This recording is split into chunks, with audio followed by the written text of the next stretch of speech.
Hi. So guys, this is the original Mitchell camera that shot my Ozark. They asked me to dissect it. So this Mickey Mouse ears that you have over here, this is called the magazine, and is where the film is stuck, right? So it goes through here, and this is the take-out spool. So this is where the magic happens. Over here, you have the lens. You actually have 4 lenses, I think, that were switchable over here. Okay. And over here, you have the matte box. Here's the viewfinder, and here's the actual viewfinder. Okay. This is, at that time, I think when the film was running, you probably didn't have much of a vision over here. Okay. So you had this as a way of measuring, like what the frame was gonna be, and also the aspect ratio. Interesting. You can put your aspect ratio here. That's pretty cool. Okay, and you can see that change. Yeah, you can see the millimeters, the focal length. You can change from 75 to 100 over here. Okay. Sorry, from 20 what's that? 25 to 100 actually, and here the same. Interesting. And then when you open it up, you can come closer, and you can see the innards of the camera, where this is the film plane over here, where the film will go. I think you have to go closer, but this is the film plane. The film will go and go through the sprockets and go back here. Usually it comes with an old assistant that was in the movie actually. He was the assistant of the film. Wow. Yeah.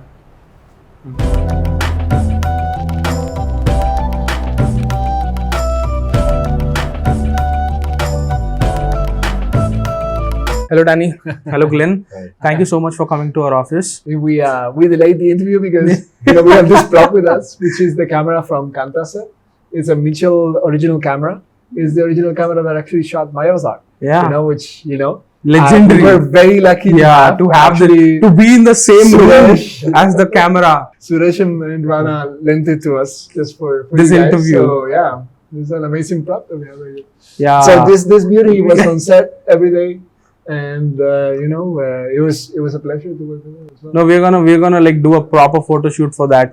Exactly. Post the interview. So it was a one camera setup movie, no Kaantha, but we had 2. Okay. Because we also had the real camera there. I like with abstractions, and I think Selva, the director of this film, Selva Raj, he works the same manner. He challenges you. Every scene has a different take, has a different aspect.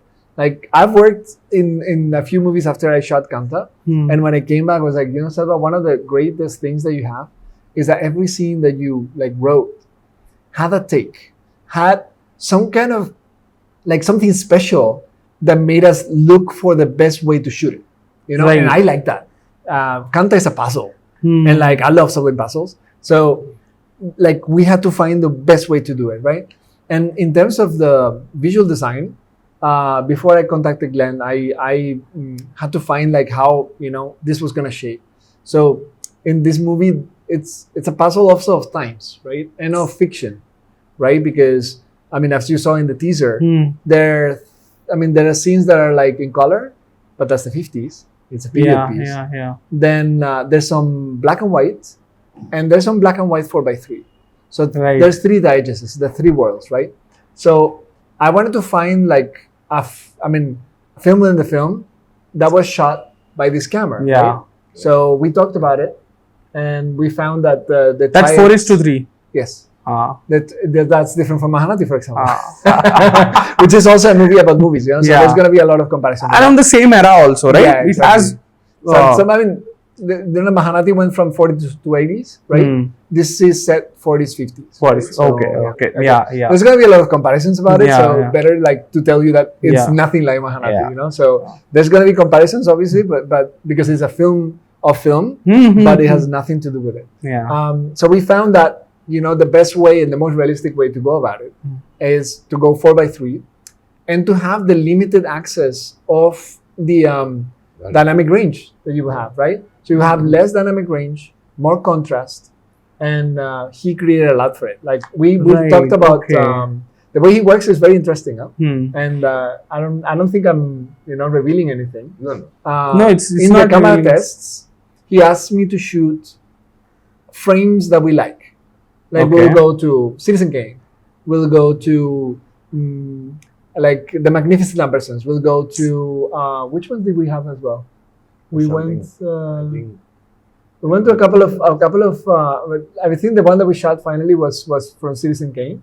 yeah. Citizen Kane. Yeah, from Kane, Citizen Kane we shot one frame. We shot another frame from this other Stanley Cortez movie, man, like The Night of the Hunter. Okay, okay. And I gave it to him, and with that he read a lot. Like I actually didn't have time to test it because we started shooting right away, which is normal. So when we started shooting it, I noticed that you have to like force it so much. I'm lighting the faces of Bagashri and Dulker like probably 3 stops over. That means like 3 times the light that I normally do to like the normal, which is awesome because you get like a very different feeling, no? Like suddenly with just a digital thing, Yeah. a digital menu, no, a digital like computing, Correct. that he gave to me. No, I think I mean what Dani's saying is that because we have different eras, we have something in color, and we have something in its separate black and white, and we have different black and whites. So the way it's better to like work is to be as close to the real thing, as possible, and that's good when prepped because this is the actor, this is the makeup, this is the location, and this is my light style, and I'm going to basically incorporate this up to 80% to 90%. I can maintain it because there has to be room for pragmatic moves and indecisiveness and so on and so forth. But at least you lock 80 and 85%. And when you do that, you basically are so confident and you have a reference. And it's a natural confidence. It's something that comes organically that, okay, this is, as you do it and as I do it and as everybody else, they're already in it without them knowing they're in it, actually. So they get that space. It's not about words and dreams, it's more about having that aside and then getting that done in some minute manner. So we built that together and we structured it. That's a structure, basically, which you're allowed to break. But there are limitations. So you know your boundaries.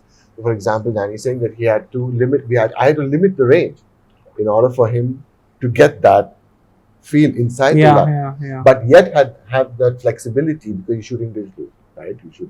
He has that range, but I have to limit it at the same time. Plus, he has to restructure his light a bit, right? And the costumes, we are shooting black and white. Right. So your colors need to be very Yeah, specific. very specific. You have to have variation to get variation. So you are shooting color, but then you're not just desaturating it. So we had discussions where the proportion blue, where it has to be green, where the reds, what the makeup should be. Okay. So that gives you those variations, and then shaping the light, according to what we already, like Citizen Kane and reference from.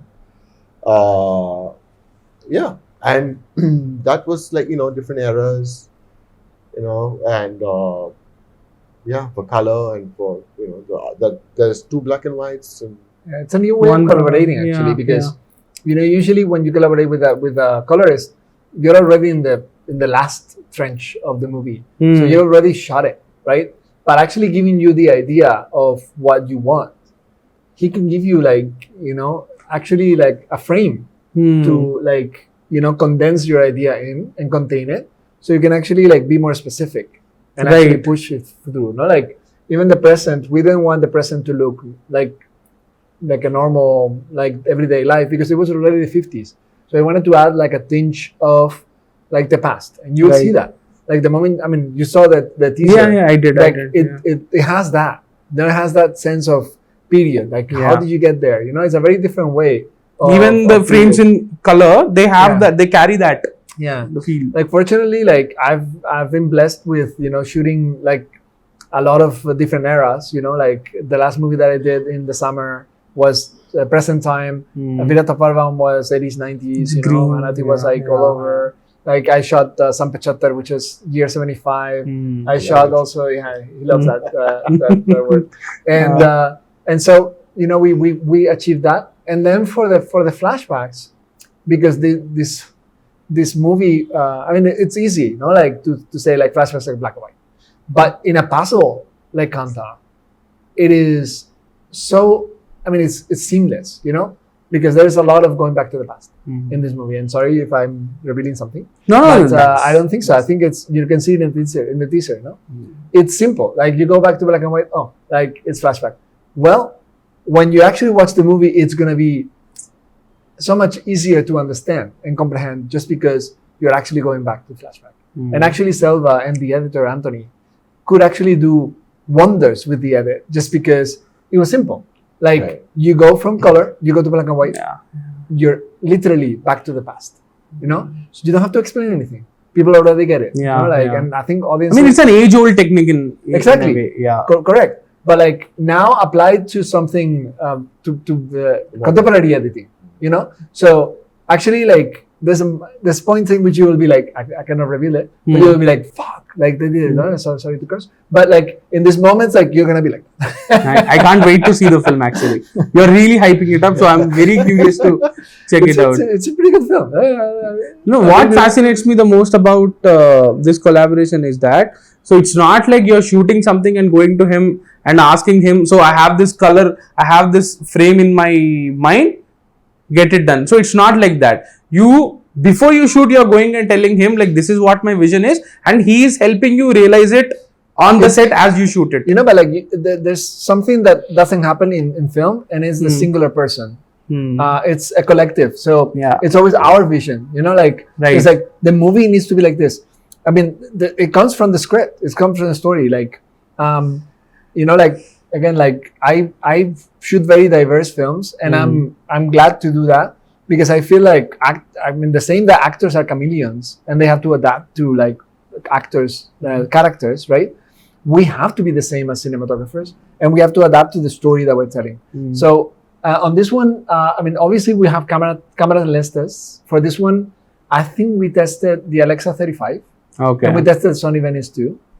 And we tested, I think, a range of 10 lenses. Okay. 10 lenses on both of them. So imagine, like, it was 2 cameras, 10 lenses for each camera. I mean, obviously, like 10 lenses, and we have each camera.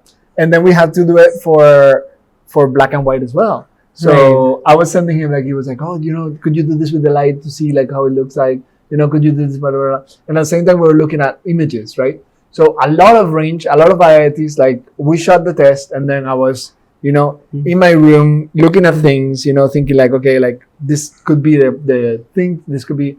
Finally, as a way of being flexible between these three worlds that we have, we ended up choosing the Sony Venice 2. And Why?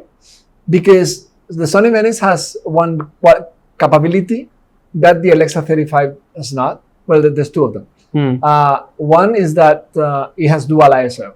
Sorry? So ISO is okay. the sensitivity of the camera. You know, when we are in the sunlight, you know, there's a moment in which, you know, our eyes adjust to that. And it's not only our pupils, but it's also how much, like, a liquid, you know, of sensitivity to light our eyes are segregating, right? So it's the same with cameras. You can actually add that special mojo, you know, so your camera is more sensitive. Now, there's a native one in which your camera is performing like with the full range of dynamic range, the same like what we said, no? Like how much range the camera has. If you're pushing it, maybe you're cropping. Instead of 14 stops, you have 13, blah, blah, blah. But the Sony Venice 2 has dual ISO, which is something that new, like, modern cameras have now, right? The Blackmagic has that, you know, like a lot of them. So the Sony Venice 2 has, you know, jumped to that, and suddenly, like, you have that. The Alexa 35 now says that it's like Dread. There is no native ISO, so you can move with that. But basically, you still think, I mean, I still think that it performs better at certain things. No?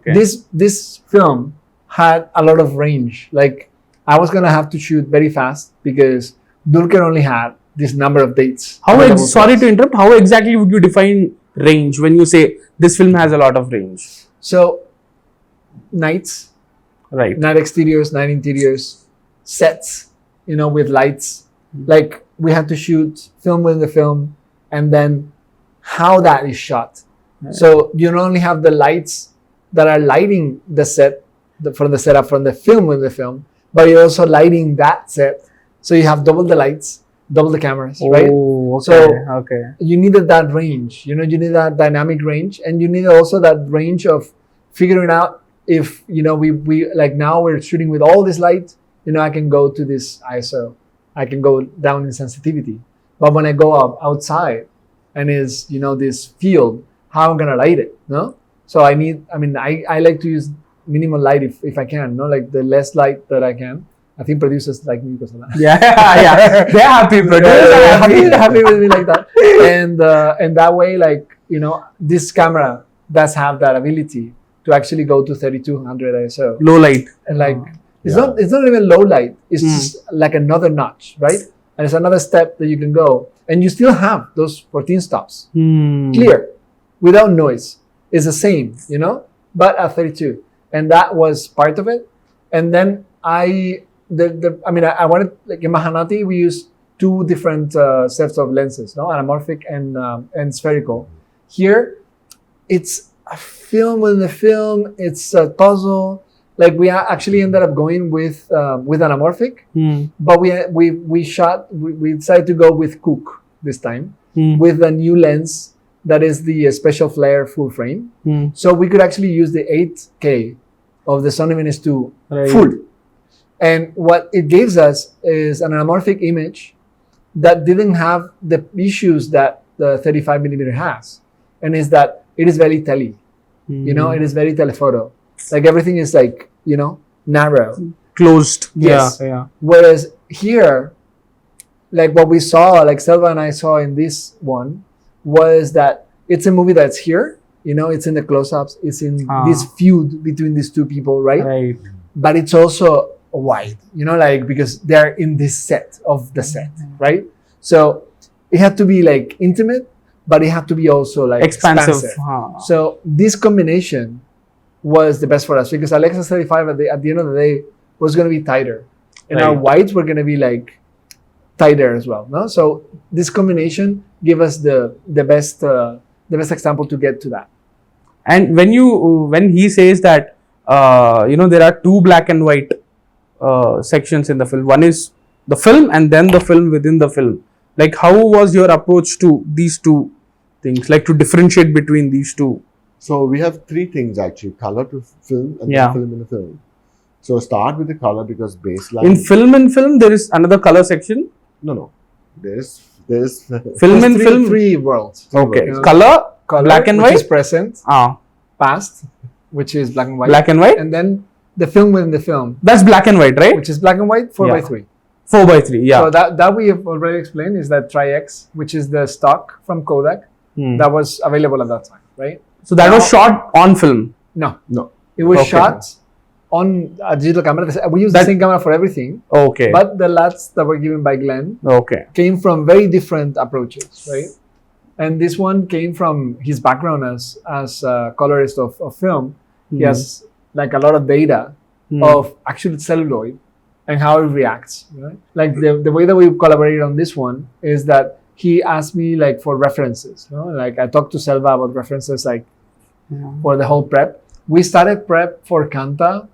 I was hired in August 2023. Wow. Okay. So yeah, we shot September 2024. That's when we started So shooting. you had it like was a year. whole year, all back and forth. Obviously, like with breaks because the movie like delayed. He went back to writing, right? But he would send me the script again. He would like throw me ideas.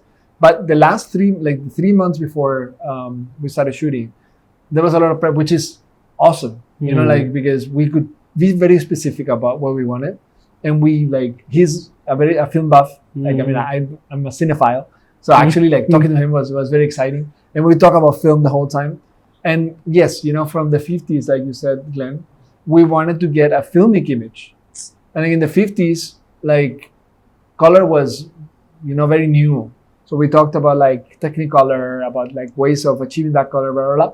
But it was not really how we saw India in the 50s Yeah. anyhow, right? So we had to Eastman find- was also like it was also the era of Eastman color, right? exactly. Yeah. So it was. I mean, a lot of those references we started throwing, and it wasn't really like working with what we were seeing, blah, blah, blah.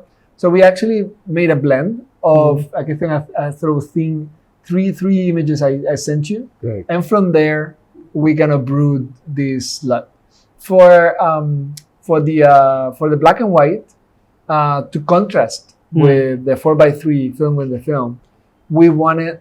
I mean, the way I sold it to the producers was like, because even SaLo was like, maybe like if we do flashbacks in black and white, half of the movie is gonna be black and white. Like that's gonna be very difficult. How are we gonna sell it? Like audiences are not gonna like it, blah, blah, blah. Second, audiences are gonna love it.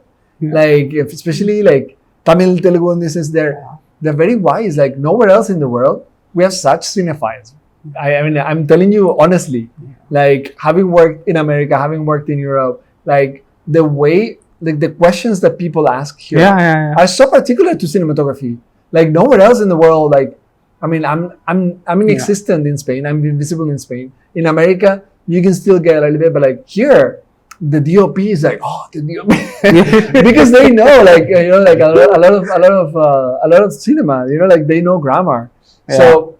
So for that, we wanted, like how I sold it is that, okay, if film when it came actually like impregnated our dreams and we actually dream in film sequences, in the 50s, if all the films they watched was black and white, their flashbacks will be in black and white, Absolutely. right? But there will be a black and white with the perspective of our eyes. So it will be like a wide dynamic range, right? It will be like, and that's what we wanted. We wanted something like of a contemporary, like how black and white could be achieved with the tools that we have today. So we applied a very different lot. And we, again, like I threw him like 3 or 4 images, and like that's how we achieved this lot. No, it makes me wonder, amidst all this technicality, where is storytelling? Like, is there space for storytelling? I think I just told you, like I mean, like how we achieved the technical goes last, and I think Glen is the same. Like the he has cable a example. vision, and then like he goes into like how can I create it with these numbers? Yeah. Because there's a lot of one and O's right at the end of the day.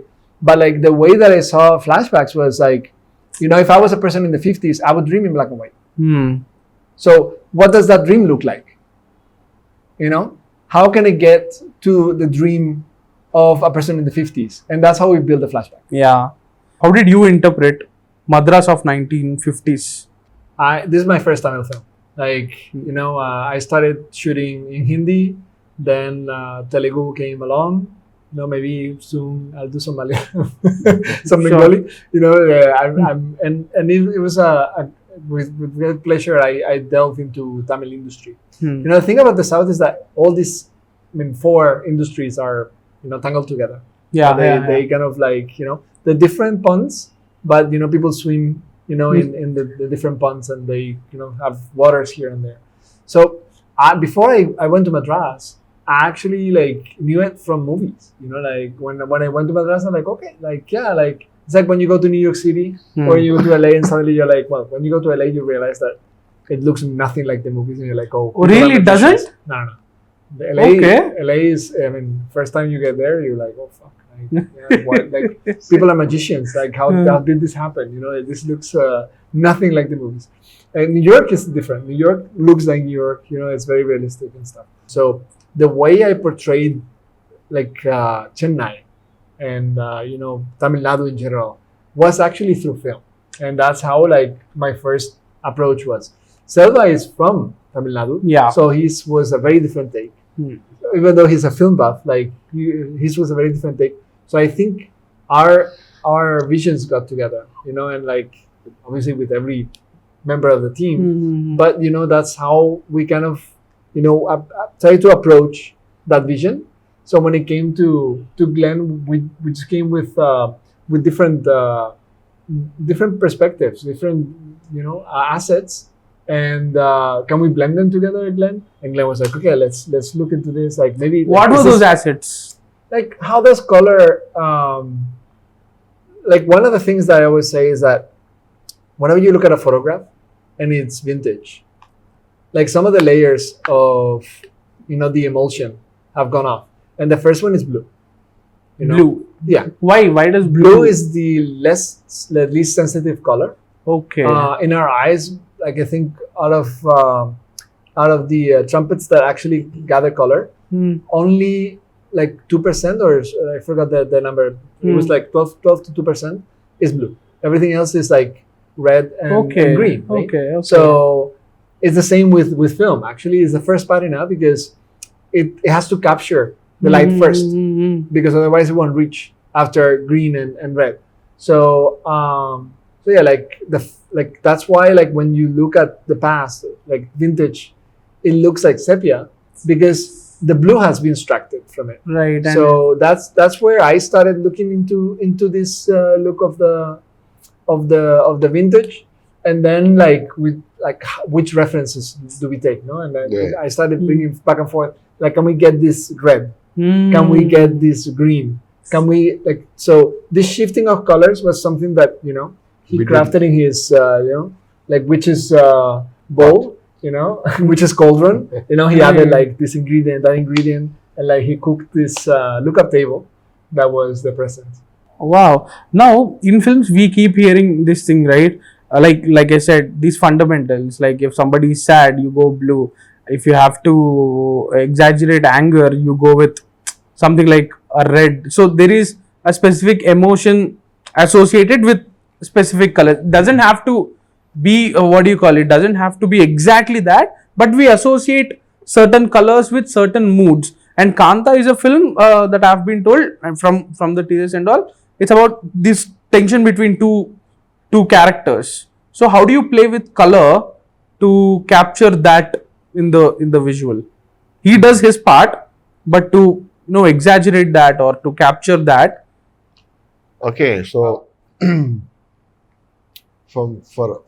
firstly, there's a lot of research that happens, and the scheme for color, and the scheme for black and white, and for the scheme for the second black and white, is purely based on like what they decide where they're going to shoot. Right. So if I decide I'm going to shoot here, I'm going to color coordinate, on a basic level, to harmonize in this environment. Then comes when you're going to harmonize in that era. Then another layer is basically the story and the plot and the character. Correct? So based on that, you come up with a tentative baseline scheme. Then you have your lights of that time. So it's warmer or whatever. That forms your whole base.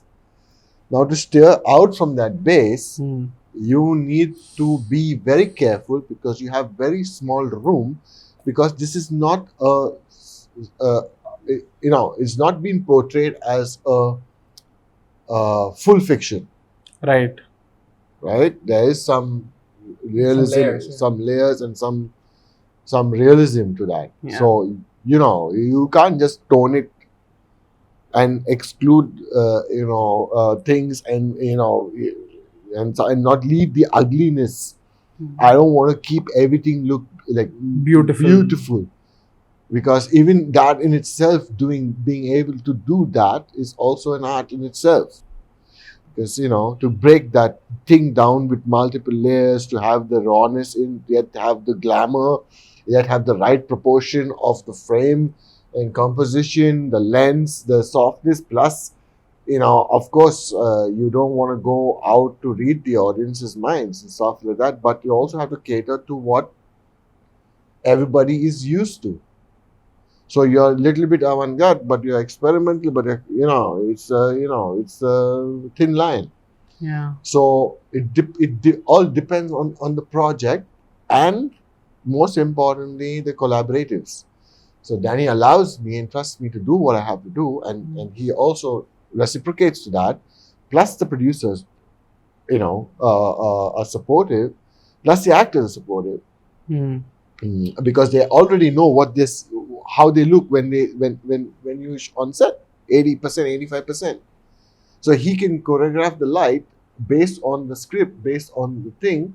So the editor can make a better choice. Right. And 80% or 90%, the actors feel confident because they are not with an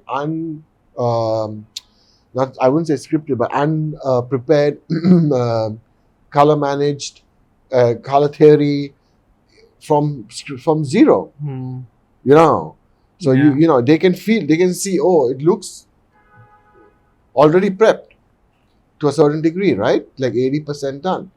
Of course, like Dani has really tried hard to cut, to do a lot of things in camera, because that's what I believe in as well. Everything has to happen in camera. No, from what he said, he made a great point saying that you can't trade ugliness. It can't all look beautiful. So is it something that you followed when you were approaching this film? Because it has to look good, it has to look pleasing, but it shouldn't look, perfectly choreographed. Like every frame or painting level beautiful. Because that in a sense takes away the ugliness of the characters also, right? No, like I never look at beautification as an objective even. Not the goal at all. I mean, it's not in my brain. Like a lot of the times they're like, oh, like she's looking like, she's looking like the character, So, like I don't know what you guys are saying. Like, oh, okay, so like the makeup is like okay. You notice those things, but like it's totally secondary. First thing is like every character in the movie has a certain way in which they're portrayed, to actually achieve the character. Obviously they go like Dulquer, you've seen him, he's gone through some look, and he has certain look. Samudrakani, he's also gone into a certain look, right, to achieve this director, right? So how can I enhance that perception, not of the image of them, but of the imagination that we have of them, right? Like how can I capture them in a way that when you go back home you think of Aya and not of Samudrakan, that you think of TKM and not think of Dulquer Salman, if you think of Kumari and not think of Bakasri Horse, right? That's my aim, to actually capture the character and not the actors. And obviously the characters, beautiful or ugly, it's them, it's more about that. It's more about their characteristics. It's more about their identities than about beauty, How different you think Kaantha would be compared to other period films, other Indian period films? It is a puzzle. So already it is very different, and it is an interesting puzzle to solve. I can say that. It is a very different approach. I've never had this, this approach to a movie ever before. So it's been a challenge. And also it's challenges are exciting. And I think people are going to have some, in respects to my work, there are some definitely things that people are going to link, right? Virata Parvam was about Naxalites. Yeah. Now Selva made a story about Virapam, right? Yeah. There is some tangent there. Yeah, right? To start with. Then obviously it's a film about film. So they're gonna draw attention to Mahanati, because it's also happening in Chennai. Part of it covers the 50s. It has, I think, obviously Dulquer Salman is in it, in his Javani Ganesh, and now he's TKM. Yeah. The moment they see TKM, they're gonna forget that Mahanati ever existed. They're gonna be in Kaantha. Perfect. No one's gonna think about I think other movies that they have seen, other biopics. This is not a biopic. It's full fiction. So it may have, you may think, oh, TKM is this actor, but someone else is gonna be like, no, it's this other one. I cannot say because like how about this? Is Aya this director? No, he must be this one. No, it's the first horror film in Telugu, in Tamil film industry, right? So you're gonna think like, it's the story of this one, but it is not. There's an actual fact. So, but there's factual things that go into the movie. So that is also part of like the vision that we have for it. Post-release discussions are gonna be very interesting after the release. Definitely. So what were like the challenges during the making of Kaantha? Many, finding the language of it was a thing. I think in the collaboration that we have as DoPs in India is it's liberating from other industries. In Spain, I feel like the director takes over visual design much more than they do in India. Like DoPs are meant to enhance that vision. Here, there's definitely collaboration. Nice. So Selva and I talked a lot about what the movie was going to be like. But during the process of the film, we had to find our own language as well. No, we clicked together as soon as we matched, and it was only in certain scenes that he had some idea that was different from what I read, or imagined from the story. That we had some arguments, obviously, we had some talks about it, and we finally found. I mean, obviously, the director is, has the final say. But we obviously, we had some, we collaborate on that the same way that an editor does, a production designer does, So those finding the language was not a challenge, but it was actually a pleasure, because we cracked it. And actually, the grammar of the film, I think we're both very proud of how the film will read visually. Always scheduling is a thing in this industry where we start with some plan and then plans change, and it's always for a movie that is so concocted, for a script that is so that it needs to click. I think that was counterproductive, and that was always a little bit okay, what are we doing now? It was not only for us, but for the movie, for everyone, we had to build huge sets, so the production designer was wait, when you cannot enter here now, but we have to go because it's raining and blah, blah, blah, right? So those things happen. The actor's why I have to go to that scene now, dude? Please, give me some time. It was 3 weeks from now. So those changes, alter the way that a movie is made, because obviously, we would all like to be Polish and shoot chronologically, right? That's a luxury that most of Pawlikowski shoots 2 shoots a day, 2 shots a day, and it's all one after the other, right? What a pleasure would that be, to actually think about your grammar as you're building it, right? You can see the movie growing, right? Here, there's so much. I mean, in a movie that is so concocted, that is such a grill of stories. There's so much to think about to actually decide where the shot, what the shot needs to be, So, and that was a challenge, and also obviously a problem-solving pleasure. Wow. I'm really curious to check out the film. You're really hyping it up, and I'm very curious to check it out. Can't wait. Really can't wait. Can't wait. Can't wait. Nice. So what are challenges for you? For me? Yeah. Oh, wow. Did it challenge you in any way? When you have such great footage, you have already a challenge on your table because it's difficult to go beyond that, no? Right. And that's the biggest challenge because it's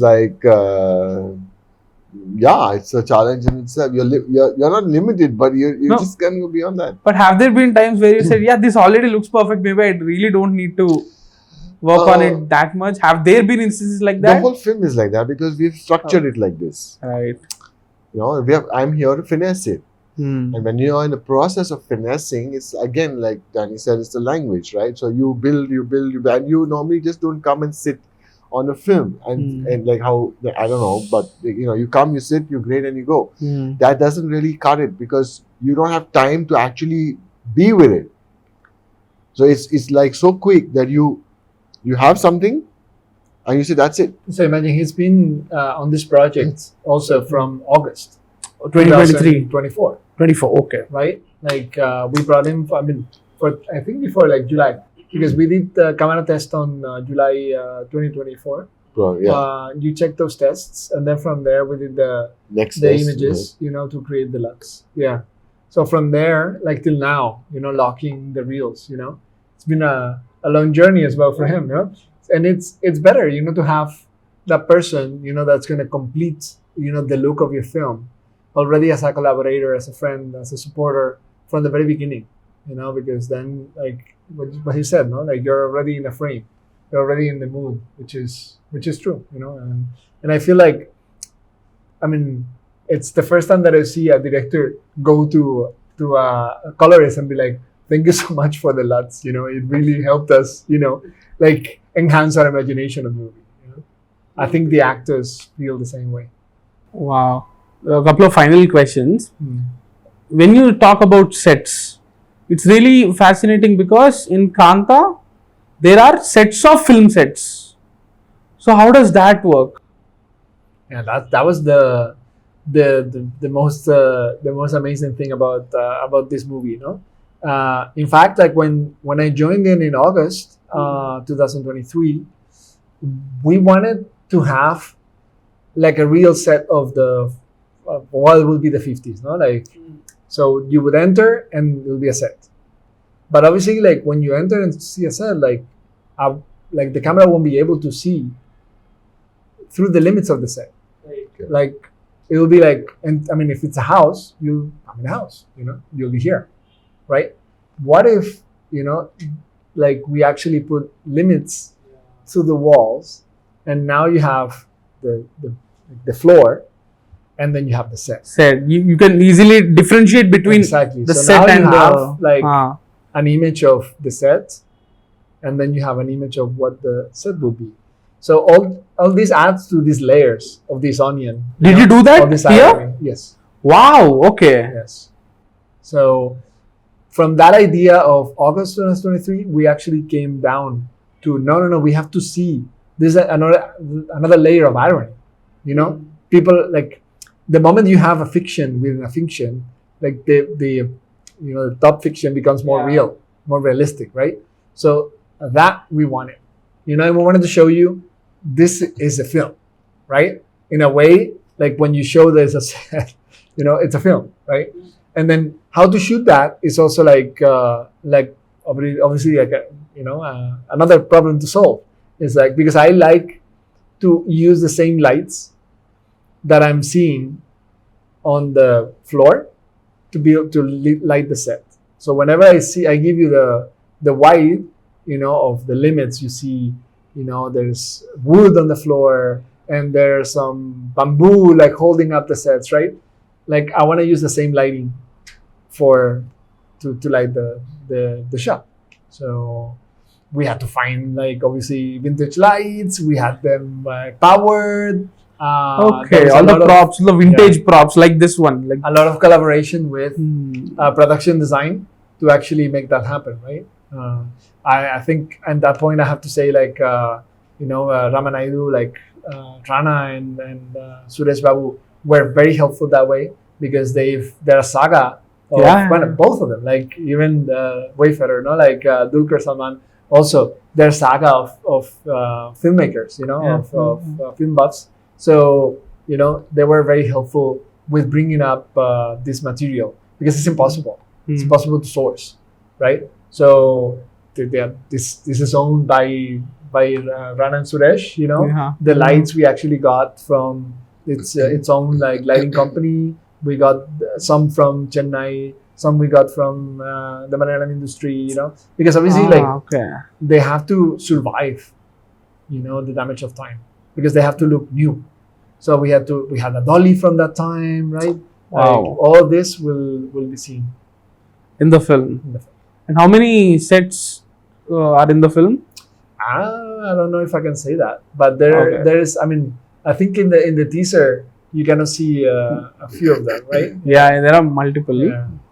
I really love the mirror shot. I know Yeah. you're not gonna say how you guys put it up. There are theories, people are trying to break it down, but that was This is what I find fascinating about the South industries is that, in anywhere else in the world, you put that in a teaser, like it's 2 seconds, 3, like yeah.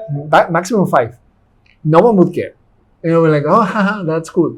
Here, like It's there's very- Reddit, like Yeah, yeah. threads. Yeah. Like how did they make it, blah, blah, and it's only part of it. Like, There's only? It's only part of it. It's a longer I sequence? don't know. Oh wow, Maybe. okay. No, I'm sure you must have come across posted or people are trying to break it down saying, okay, the camera is here, that is real Dulkar, this is the body double, So they're the- trying to match the movement. So people really care. So those are other challenges because when we wanted to portray the film in the film, we wanted to have that magic that the 40s, before sound came to cameras, which here hasn't come fully yet. Like the camera was moving differently. The camera was magic. It didn't attach to the natural rules of the rules of nature in a way, right? So the rules of physicality, the physics of nature. So the camera could do things that our eyes could not, our people could not, and we're gonna play with that in the movie. Wow. No, I'm really. And if you want some, I mean, there's a few references. We mix 3 references of movies for that shot, but when it releases, I can't. No, I really hope we'll get to do another one after the release of the film. That'll be Because fun. that's when we'll get to, That's when you get like really incisive. Yeah, no. If they had given me a choice to do this interview now or post-release, I would have easily taken that one. Because that's more fun. Yeah. Okay, now you have to be all mysterious. You have to maintain that secrecy. But after the release, we will get to sit down and discuss this frame by frame. We can. You've been very Right? respectful anyhow. Like I thought that I would have my producer being like, No, but you've been very respectful Thankfully, I'm not actually, here, like, so- because it's very tough. Like I have no filters. No filter. Superb. Finally, what's one takeaway for both of you from Kaantha? What's been really unique is sometimes you get the uniqueness 5 times, sometimes you get it 7 times, sometimes you get it 10 times. So the uniqueness here is that we've collaborated from start to end in a condition which and in a real true collaborative sense. With where it comes to the post, that's Deccan Dreams, where it comes to our collaboration, the production side. Costumes also, I'm sure you must have been. Did you talk to them too? No, I only talk through To him. Dani. Only Yes. And you talk to the costume and the art teams. Okay. So, that's been really, great because once everything is in place, because there is some hesitance. Sometimes people don't really want to collaborate. Like they want to collaborate, but they also have some hesitance. Yeah. So that's happened here. So we, for example, in the Deccan Dreams, we asked to layer out the light values inside the projection because we went to Ramaramba and we went to AMB and we did some projections there. Single screens versus multiplexes, right? Like Multiplexes. they're always like telling us like, oh, there's a big difference. Blah, blah. We check it out, no? Like we managed to quench those fears as well. Yeah, so we went and had a look at it, and we understood what happens in these two, and we replicate that also in ask Deccan Dreams to create like calibrations for different light values to replicate this because we don't have time to go to Yeah. to different cinemas. And yeah, so these kind of things are very like kind of useful. And we as content creators, the opportunity to as content creators is not to work, of course, test it, go through it, see it, and then make the decision, so that no one comes and says, oh, this is too dark or this is too bright. You know what I mean? It's like, things like this have been addressed and catered for at the right time, at the right moments. And so we are happy to try to bring the best experience to the audience, right? Yeah, with all of it, because normally you don't have time for this, and people they don't want to cater to all this, Right. and we've got a lot of support in that sense there. From the technical side, from the creative side, and also majorly from the creative side, from the director, the server. Yeah, I mean, like he's been open, from the post supervisor too. So yeah, the whole construct was a great experience. Not always the case. No. Not always the case. Yeah, because it's a battle for no reason. Sometimes it becomes your battle when it's not supposed to be. So, here it's been, just, handled well, and we had a good experience. And for me, Kaantha was like, I started shooting films with friends, and it was going back to that. Like Glen and I mean, we collaborated on Virata Parvan first, then we've collaborated on a bunch of movies. So we already clicked. We were already like in sync. When it comes to the producers, I've worked on 2 movies with Dulquer. I worked in 3 with Rana. Yeah. So that was again like going back to friends really. And like my team was filled with people that I've collaborated with that were like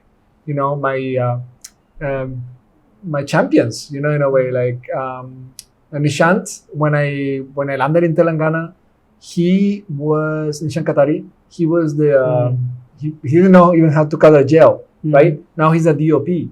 And he was my first assistant, Wow. Hitesh, my gaffer, he's from a long family of gaffers. He was on set with Richie Yao, who was one of my best friends when I was in film school. He was actually like doing second unit DOP over here, right? So it was a great ambience to create, to create something. I think I've created a whole team, and I think. If you have a team of collaborators that understands like what your take is on the art of cinematography, then it's so much easier to actually cling onto that idea, cling onto that vision, and put it forward. Perfect. Thank you so much for sharing all these insights. Thank you so much for being so patient.